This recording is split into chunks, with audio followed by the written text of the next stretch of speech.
Aj napriek tomu, že Slovensko je súčasťou Schengenu, na niektorých miestach autom hranicu prekročiť nemôžete. Potom, ako sme pred 2 týždňami upozornili, že na hraničnom priechode Moravský Svätý Ján Hohenau sa po vstupe Slovenska do Schengenu režim ešte viac prísnil, objavil sa ďalší problém.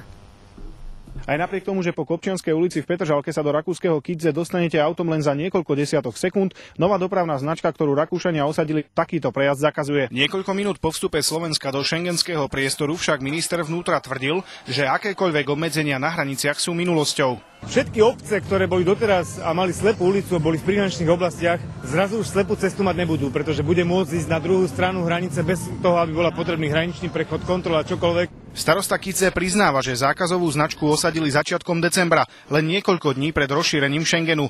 Dodáva však, tento krok nebol namierený proti Slovákom. Momentálne tam nie sú žiadne chodníky, takže autá by ohrozovali chodcov. Ak získame peniaze, chodníky dorobíme. Vodiči zatiaľ môžu využiť inú cestu.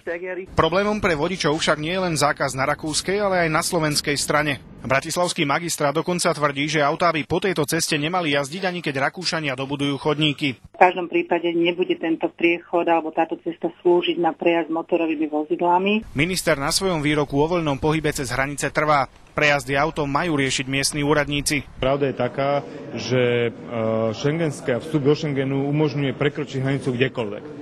O tom, či pešo alebo autom, to už je úprava, ktorá umožňuje v rámci dopravných možností. Starosta Petržalky Milan Vtáčnik chce o probléme rozprávať aj so starostom Kidze. Martin Linhard, Ivan